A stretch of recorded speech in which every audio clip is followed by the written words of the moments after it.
বাহিরে বাহিরে ডক্টর মোহাম্মদ ইউনূসের সরকারের বা ডক্টর মোহাম্মদ ইউনূসের যে বক্তব্যগুলো, সেগুলো ঘিরে ঘিরে নানান ধরনের অবস্থান, বক্তব্য, পাল্টা বক্তব্য, আলোচনা, সমালোচনা নানান কিছুর কিন্তু সূত্রপাত হচ্ছে। এই আলোচনার মধ্যে সবচেয়ে বেশি গুরুত্বপূর্ণ যেটা যে নিষিদ্ধ করা হয়েছে ছাত্রলীগকে। আগামী নির্বাচনে আওয়ামী লীগের অবস্থান কি থাকবে? নির্বাচনই আসলে কবে হবে? এ নিয়ে বিএনপির মধ্যে সংশয়, শঙ্কা। কেউ কেউ বলছেন যে এই সরকার ৩ থেকে ৪ বছর ক্ষমতায় থাকবেন। সরকার বলছে আমরা যত দ্রুত সম্ভব নির্বাচন দিব। তো প্রধান কি পয়েন্ট যেহেতু নির্বাচন, সেই নির্বাচনে বাংলাদেশ আওয়ামী লীগ কি নির্বাচন করতে পারবে? বা আওয়ামী লীগকে কি নির্বাচনের সুযোগ সুবিধা দেওয়া হবে? আওয়ামী লীগকে কি নিষিদ্ধ করা হবে?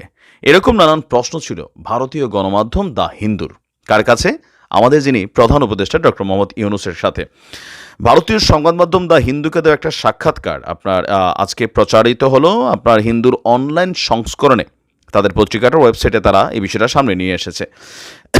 সেখানে প্রধান গুরুত্বপূর্ণ একটা বক্তব্য বা প্রশ্ন ছিল, আওয়ামী লীগকে আগামী নির্বাচনে প্রতিদ্বন্দ্বিতার সুযোগ দেওয়া হবে কিনা। এখানে আওয়ামী লীগ বলতে শুধুমাত্র শেখ হাসিনা বা হাতে গোনা কয়েকজন মন্ত্রী এমপি বিষয়টা তা না, এখানে একটা দলের বক্তব্য সামনে এসেছে।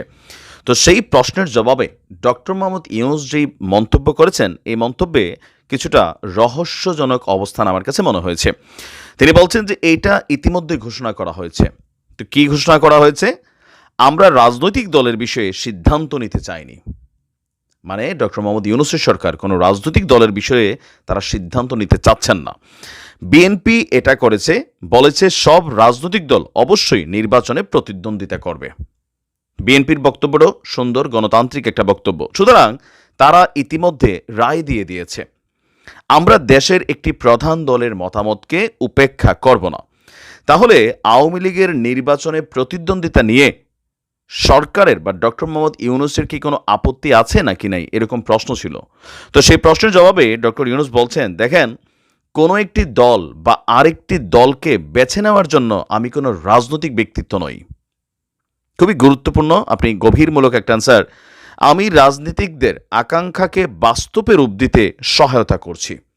আবারও পড়ছি, লাইনটা রিপিট করছি, কোনো একটি দল বা আরেকটি দলকে বেছে নেওয়ার জন্য আমি কোনো রাজনৈতিক ব্যক্তি নই। মানে বিষয়টা এরকম না যে ডক্টর মোহাম্মদ ইউনূসের সরকার কোনো একটা দলকে স্পেশালি কোনো সাপোর্ট করবে। লাইক অনেকে ভাবছেন যে বিএনপিকে সাপোর্ট করবে, কিন্তু গেল ১০০ দিনের সরকারের বিভিন্ন কার্যক্রম, বক্তব্য, সমন্বয়কদের বি টিম, সরকারের বি টিম হচ্ছে সমন্বয়করা, তাদের বক্তব্য, তাদের সকল কিছু যদি আপনি ফোকাস করেন, তো সেই ক্ষেত্রে অনেক জিনিস স্পষ্ট হয়ে উঠেছে যে বিএনপির প্রতি মানুষের যে একটা চিন্তাভাবনা ছিল যে না, এই সরকার বিএনপিকে হয়তো এখানে সাপোর্ট করবে বা সামহাও, কিন্তু আপনি দেখেন অনলাইন থেকে শুরু করে এই সরকারের সমালোচনা, উপদেষ্টাদেরকে নানান ধরনের হুমকি ধামকিও অনলাইনে বক্তব্যের মধ্যে কিন্তু বিভিন্ন সময় আসতে, স্যার এতে সরকারও আবার এই সকল মন্তব্য, রাজনৈতিক বক্তব্য কোনো কিছুকে পাত্তা না দিয়া সরকারের যেটা করার দরকার তারা ওইটা করছে। এখন কি করছে এটা নিয়ে হচ্ছে বিএনপির প্রশ্ন যে ১০০ দিন চলে গেল, কি সংস্কার করলেন বা সামহাও নানান ধরনের প্রশ্নে কিন্তু সরকারকে জর্জরিত করছে। বাট সরকার বলছে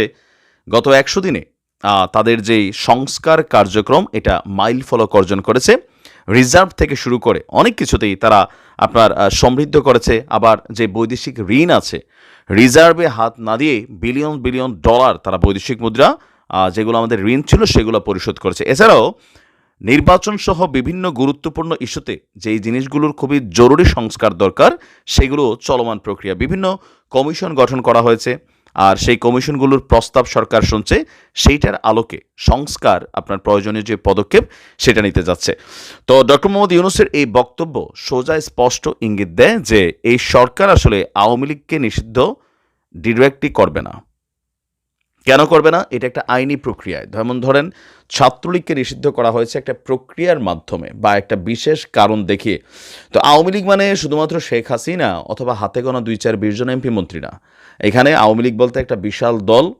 তো তাদের মধ্যে আমাদের প্রেস সচিব যিনি আছেন শফিকুল ইসলাম সাহেব গেল কয়েকদিন আগে বললেন যে যারা ধরেন কি বলা হয় যে অপরাধী না, আওয়ামী লীগের মধ্যে যারা ভালো রাজনীতিবিদ আছেন তারা চাইলে রাজনীতির জন্য তাদের কিন্তু পজিটিভ একটা ফিডব্যাক দেওয়ার চিন্তাভাবনা আছে। আওয়ামী লীগ মানে যারা দুর্বৃত্তায়ন করেছেন, লুটপাট করেছেন, তাদের বিচার হতে হবে, তাদেরকে সাজার আওতায় আনতে হবে। কিন্তু এর বাহিরে যে এত দলটির অফিসে এখন কেউ যাচ্ছে না, কেউ এখানে বিবৃতি দিচ্ছে না, কোনো টেলিভিশন টক শো টিভিতে তারা হাজির হচ্ছেন না। আর আমরা যাদেরকে আওয়ামী লীগ হিসেবে চিনতাম, মানে গণমাধ্যম বলেন, টেলিভিশন টক শো বলেন, তারা সবাই দেশ ছেড়ে গেছে, কেউ পলাতক আছে, কেউ আত্মগোপনে আছে, বিভিন্ন জায়গা থেকে গ্রেপ্তার হচ্ছে। সো যেই মূল টিমটা আমরা এত লাস্ট 16 বছর বা 17 বছর দেখেছি, তাদের বাহিরে আরও যেই আওয়ামী লীগ আছে সম্ভবত তাদেরকে আপনার রাজনীতিতে আসার সুযোগ দেওয়া হবে বা নির্বাচনের সুযোগ দেওয়া হবে আওয়ামী লীগকেই। তো আওয়ামী লীগ যদি নির্বাচন করে, শেখ হাসিনার নামে 200, 250, 500 মামলা যাই হোক, তিনি সেখানে প্রধানমন্ত্রিত্ব পদে এখানে বিট করবেন। এটা খুবই সিম্পল। আর বাংলাদেশের ইতিহাস বলে, এই যে ডক্টর মোহাম্মদ ইউনূস সাহেবেরও, তিনি যখন ক্ষমতায় বসলেন, তার 666 কোটি টাকার কর মওকুফ করা হয়েছে। তার বিরুদ্ধে অনেকগুলো মামলা ছিল, সেগুলো সিস্টেমিকলি শেষ হয়ে যাচ্ছে। আবার দেখেন বিএনপির বিরুদ্ধে যত মামলা ছিল, এর মধ্যে অনেক মামলা যৌক্তিকই ছিল, কিন্তু টেকনিক্যালি এখন সব বাতিল হচ্ছে। আবার এই শেখ হাসিনার বিরুদ্ধে এখন যে মামলা বা মন্ত্রীদের এই যে কারাবরণ বিভিন্ন, এগুলো আবার ধরেন সামহাও যদি ভোটের দিন খালি মানে ব্যালটের মধ্যে সিল পড়ে আর বিকালবেলা কয় আওয়ামী লীগ পাশ করছে, তখন দেখবেন এগুলা ঝরা পাতার মতন এসব মামলা ঝরে যায়। এটা বাংলাদেশের রাজনৈতিক ট্রেন্ড বা কালচার। তো এই মুহূর্তে আসলে আওয়ামী লীগের জন্য সামনের নির্বাচন, আওয়ামী লীগ নির্বাচনে অংশগ্রহণ করবে, এটা 100-100 একদম ক্লিয়ার মেসেজ, এটা আমরা বুঝি।